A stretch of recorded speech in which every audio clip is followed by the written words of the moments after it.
Fala pessoal, eu sou o Jet Chaves. No vídeo de hoje vamos ver como fazer a instalação e configuração do Metal LB. Bora pro computador. Antes da gente começar, vamos dar uma olhada aqui e entender o porquê utilizar o Metal LB. O Kubernetes ele não oferece uma implementação de load balance em clusters bare metal, diferente do que acontece nos provedores de nuvem. Quando você sobe um cluster numa nuvem da Amazon, do Google ou da Microsoft, esse cluster gerenciado pela nuvem, quando você cria um serviço e coloca o tipo dele como load balance, o provedor vai te entregar um endereço IP, privado ou público. Aí depende da configuração, mas ele te entrega esse IP dentro do service. Quando a gente cria um cluster usando o kubeadm ou alguma outra forma, um cluster bare metal, isso não acontece. Aí o Metal LB vem para resolver essa questão. Vamos dar uma olhada aqui no nosso ambiente, entender um pouco ele antes da gente começar. Eu tenho um cluster aqui com 3 máquinas. Lógico, ele funciona com um cluster muito maior, não é problema. Esse aqui é pequenininho só para fazer laboratório. Eu tenho um control plane e 2 workers. A gente está na versão do Kubernetes 1.31 e o endereço deles é 192.168.56. Eu estou usando o VirtualBox, essa aqui é a host only do VirtualBox, né? Então, mas esse aqui é um IP roteado. Eu tenho na minha máquina, tem uma interface que faz parte dessa mesma rede. Então, o 56.100 é o control plane, o 111 e o 112 são os workers, beleza? Tendo explicado isso daqui, eu vou mostrar aqui o kubectl, vamos dar uma olhada no pod. No namespace default, eu já fiz a criação aqui de um pod com Nginx para a gente fazer os testes. E também fiz a configuração de um service. A gente pode ver aqui, ó, que foi criado um service Nginx. Ele tem um endereço aqui atribuído e ele está sendo exposto na porta 80. Só que acontece, quando você cria um serviço, ele pode ter 3 tipos. Ou ele vai ser um cluster IP, ou um node port, ou um load balance.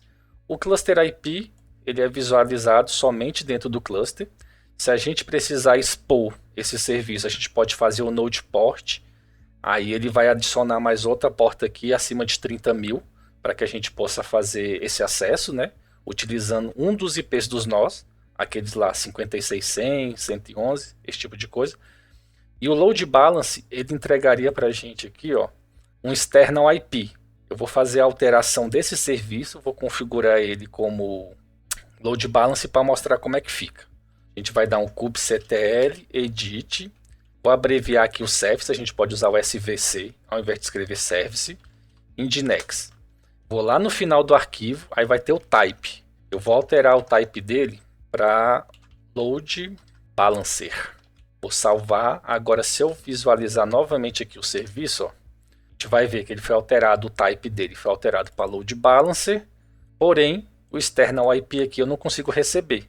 Se fosse um provedor de nuvem, aqui teria algum IP. Como a gente está num cluster bare metal, não temos.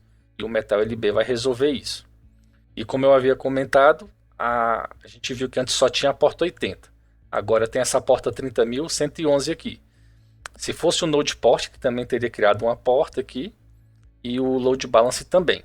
Aí o que acontece? Vamos fazer só um teste para mostrar que não está acessando. Vou pegar aqui, vou usar o curl, que é mais fácil para a gente fazer um teste por enquanto. 192.168.56, vou botar o 111. Vamos botar aqui, tentar fazer uma conexão na porta 80. A gente não consegue. Se eu tentar nessa porta mais alta aqui, eu vou conseguir. Beleza, eu tive retorno aqui, welcome to Nginx, está funcionando. Só que essa porta não pode se repetir dentro do cluster. Então, se eu tiver vários serviços e várias aplicações para expor, vai ser problemático eu ter que ficar mapeando qual porta, o serviço tal foi mapeado na porta tal. Isso daí é bem trabalhoso e eu vou precisar ter alguma coisa antes para não precisar acessar em porta alta, né? Um proxy reverso, algo do tipo. Aí o que a gente vai ali agora para o Git e vamos ver os passos para a gente fazer essa implementação. A gente vê aqui, preparação. O que acontece? Se a gente estiver utilizando o kubeproxy, é necessário ativar o modo IPVS. Por padrão, esse modo não está ativado no kubeproxy. Se estiver usando kuberouter, não precisa, porque o kuberouter vem habilitado o strict ARP por padrão. Vamos fazer aqui. Vou copiar esse comando aqui. A gente vai colar. O que eu estou fazendo? Estou dando um kubectl. A gente vai editar o config map no namespace kubesystem do kubeproxy. Então a gente vai fazer uma edição do config map do kubeproxy e o kubeproxy faz parte do namespace kubesystem. Vamos olhar aqui o que a gente precisa fazer. Nesse quadrinho aqui ele mostra mais ou menos como deve ficar. A gente não vai substituir e deixar dessa forma. A gente só vai fazer algumas alterações. No caso aqui, o mais específico, a gente vai trocar o mode e dentro do IPVS a gente vai trocar o strict arp para true. Então a gente vai fazer uma busca aqui pelo mode dentro da configuração. Não é para zerar essa configuração. Então a gente vem aqui mode, a gente vê que não tem nada. E case sensitives. Lá está minúsculo, põe tudo minúsculo. IPVS. Vamos só confirmar. IPVS. Ótimo. Aí agora a gente vai para IPVS procurar esse strict arp. Então a gente vem aqui, IPVS, achamos. Aí aqui tem ó, strict arp. Tá falso. A gente vai trocar para true. A gente vai salvar. Ele salvou com sucesso e editou a configuração. Vamos ver o que mais aqui. Então, pré-requisito é isso. Antes da gente fazer a instalação, a gente tem que editar essa parte do kubeproxy, certo? Então, agora a gente vai aqui na instalação. Ele permite fazer a instalação de várias formas. Ou pelo Helm, ou pelo manifesto, ou pelo operator. Eu acho mais fácil fazer pelo Helm, e é a forma que a gente vai utilizar aqui nesse vídeo, porque eu consigo ter um controle de versão, fazer um upgrade de uma forma mais fácil. Eu acho particularmente mais simples usar o Helm. Então, eu vou adicionar o repositório, né? Eu vou vir aqui, eu já tenho um Helm instalado. Então aqui eu estou fazendo o Helm. Esse repo aqui eu estou dizendo que é um repositório e que eu vou adicionar. Eu estou dando um nome para esse repositório de MetalLB e aqui é a URL desse repositório. Ele vai dizer que já existe, que eu já tenho ele configurado. Aí a gente daria aqui um Helm, rep update, que se tiver alguma atualização dos charts, ele fazer, né? Então a gente volta, o que mais? Agora a gente faz a instalação em si. Então eu vou copiar o comando aqui da instalação. O que ele está fazendo aqui? É um Helm install. Aí esse nome aqui é o nome que eu estou dando a essa instalação específica do MetalLB. Aqui é o nome do repositório. Esse nome aqui do repositório deve ser igual ao daqui que a gente criou, né? Quando você adicionou, tem que ser o mesmo nome. Barra, aqui é o chart que eu vou usar. Isso aqui eu peguei na configuração. O namespace, esse "-n" é para passar o namespace. Eu quero que ele seja instalado no namespace MetalLB-system. Caso esse namespace não exista, esse comando aqui faz com que esse namespace seja criado, certo? Se o namespace já existir, ele vai manter. Então a gente dá um Enter aqui, aguarda fazer a instalação. Beleza, aqui ele está dizendo que deu sucesso. A gente pode rodar alguns comandos também. A gente pode dar um Helm, list, "-n" e o namespace que a gente fez a instalação. Vou dar só uma olhada aqui. Deixa eu copiar para ficar mais fácil. Então eu vou dar um Helm, list, "-n de namespace, MetalLB system. A gente pode ver aqui, revision 1. Se eu tivesse feito alguma atualização, ele vai incrementando aqui cada vez que a gente fizer uma mudança. Então vai ficar 2. E ele fala para a gente qual é a versão. Então se sair uma versão mais nova, a gente olha lá no Git ou no charts e vê que sai uma versão mais nova, a gente consegue fazer esse controle mais fácil, né? Então vamos olhar aqui agora se os pods subiram, né? Eu vou dar um kubectl get pod "-n MetalLB, que é o namespace onde a gente fez a instalação dele. A gente pode ver aqui, ó, já subiu. Tá 1/1, 4/4. Ele sobe uma controladora e um speaker para cada nó. Como nós temos 3, uma controladora e 2 workers, ele vai subir um speaker para cada um. Ele aqui vai ser o responsável por ficar controlando, vamos supor, se a gente fizer uma configuração de camada de layer 2, ele é o responsável por responder o ARP. Se a gente fizer BGP, ele é o responsável pelo BGP. Então, ele é um daemon set, ele vai estar rodando um speaker desse em cada nó. Vamos voltar aqui, ver se tem mais alguma coisa. Agora o que a gente vai fazer? A gente vai fazer a definição dos IPs. Um detalhe importante para a gente conversar é o seguinte. Eu vou pegar um range de IPs e vou distribuir como se fosse um DHCP. Não é um DHCP, mas vamos usar a analogia aqui do DHCP que fica mais fácil. É parecido com o DHCP porque ele distribui um IP. Ele vai suportar IPv4 e ele suporta também IPv6. No nosso ambiente aqui a gente vai usar IPv4. E a gente tem que dizer qual é um pool de endereços. Então o que acontece? As formas que a gente pode entregar. Eu posso colocar aqui a rede e 1/24, então eu vou distribuir toda essa rede. Ou eu posso botar um intervalo de IP. Nesse caso aqui seria, eu vou entregar 192.168.9.1 até 192.168.9.5. Eu me limito a esse pedaço aqui para entregar. Outra coisa, deixa eu voltar aqui no Kubernetes para eu explicar um detalhe. A gente pode ver o seguinte, get node -o wide. Diminuir aqui um pouco. A gente vê que o endereço IP desse nó, né, dos nós, eles fazem parte da rede 192.168.56. Aquele pool de endereço que eu vou entregar, ele tem que fazer parte dessa mesma rede ou alguma rede que vai ser roteada.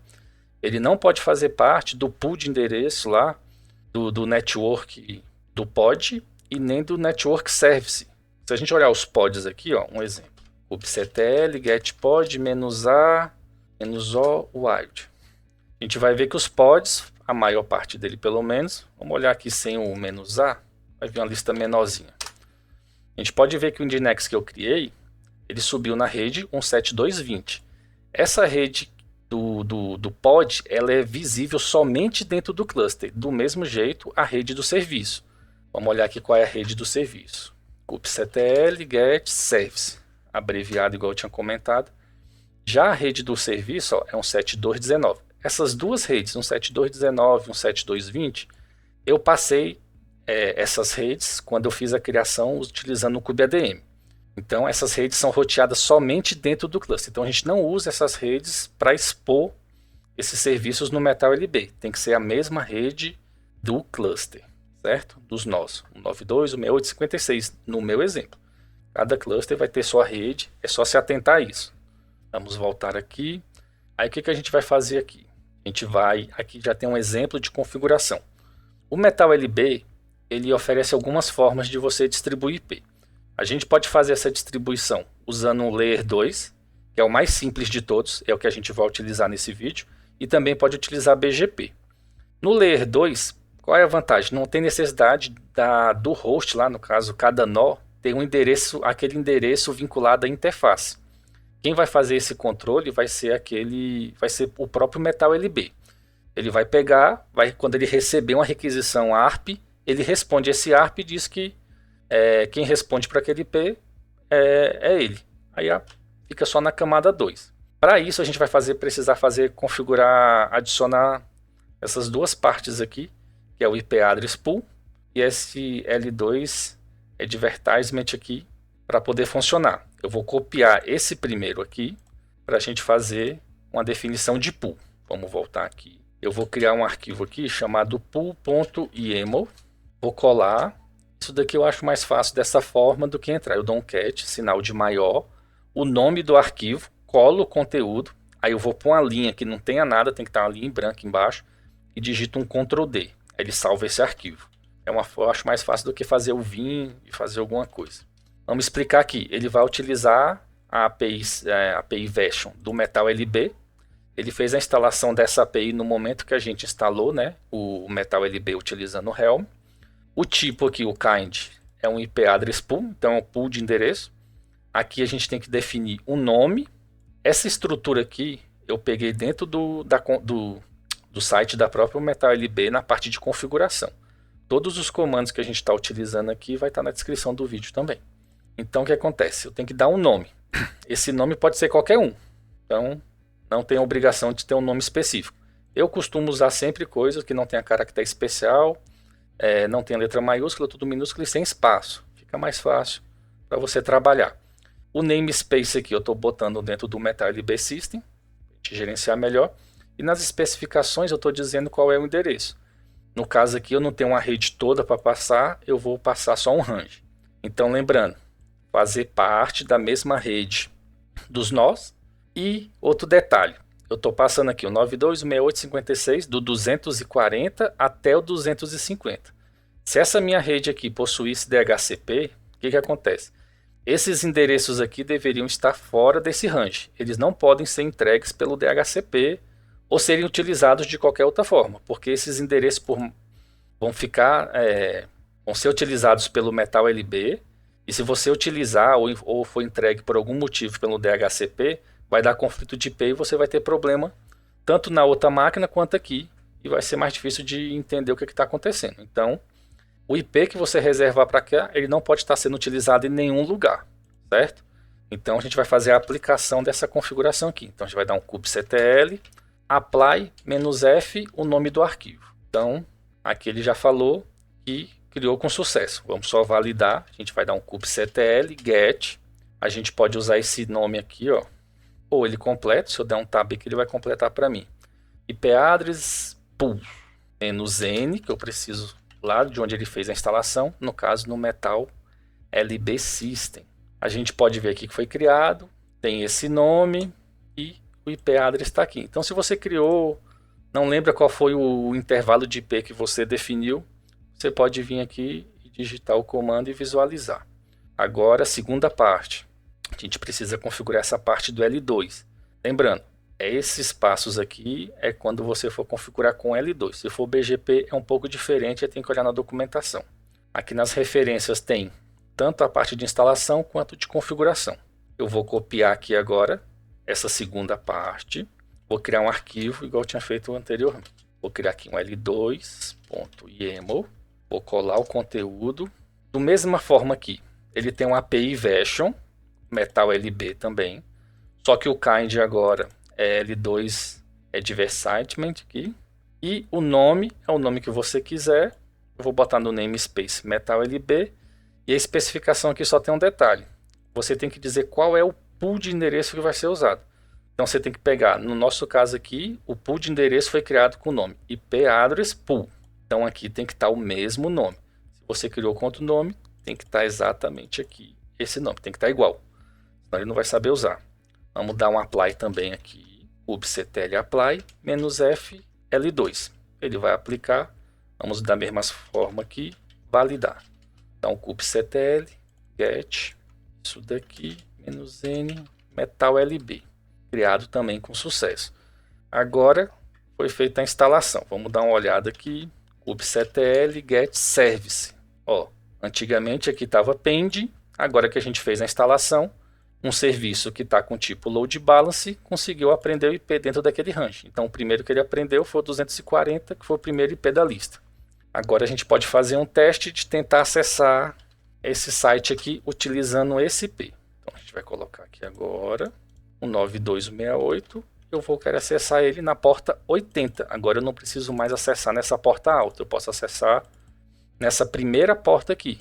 Aí depende da configuração. Pode ser 80, 443, 8080. Aí vai da configuração. A gente vê aqui que a gente conseguiu fazer o acesso. Vamos testar aqui de um navegador, para ficar a visualização melhor. Aqui, temos aqui, ó, acesso perfeito aqui ao Nginx. A gente pode voltar.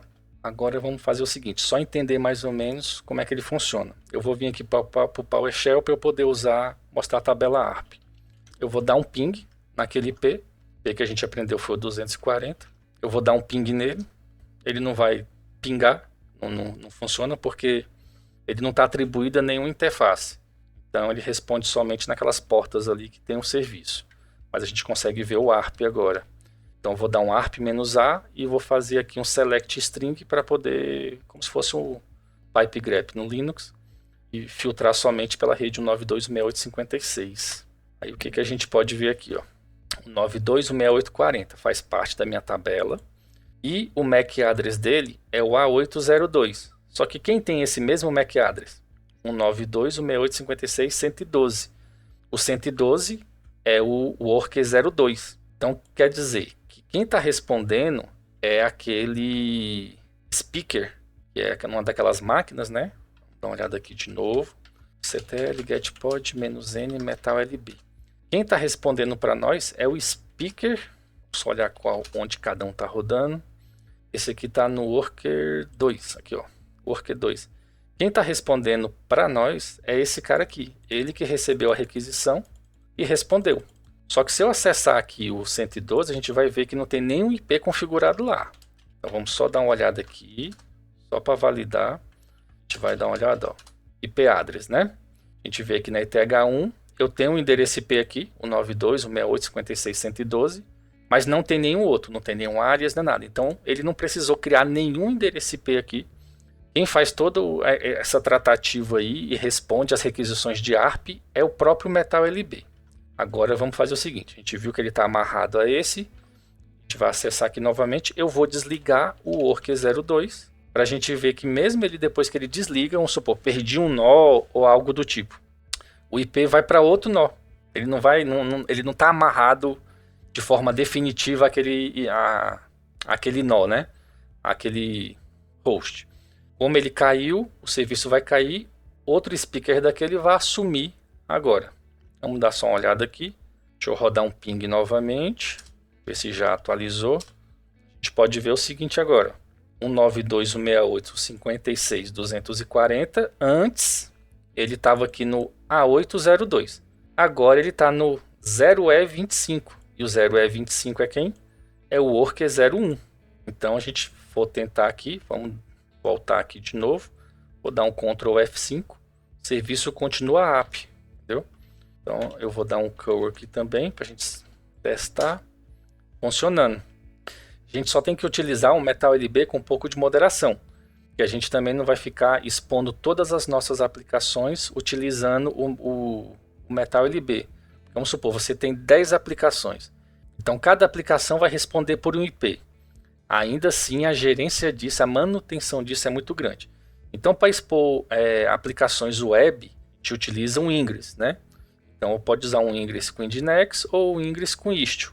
Existem outros. Os dois mais comuns são esses. O Nginx ele ainda possui uma configuração e a gente consegue fazer ele funcionar sem um MetalLB, porque ele consegue responder pelos IPs dos hosts, de cada nó.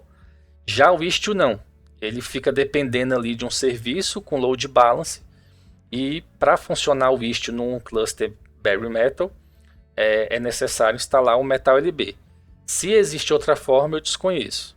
Na nuvem não, porque igual eu falei, ele já entrega, é tudo tranquilo na nuvem. E não sair expondo tudo. Tem que ter essa atenção, a gente não vai ficar expondo o banco de dados, esse tipo de coisa. Então tem que ter muito cuidado nesse tipo de coisa, beleza? Por hoje é isso, até o próximo vídeo.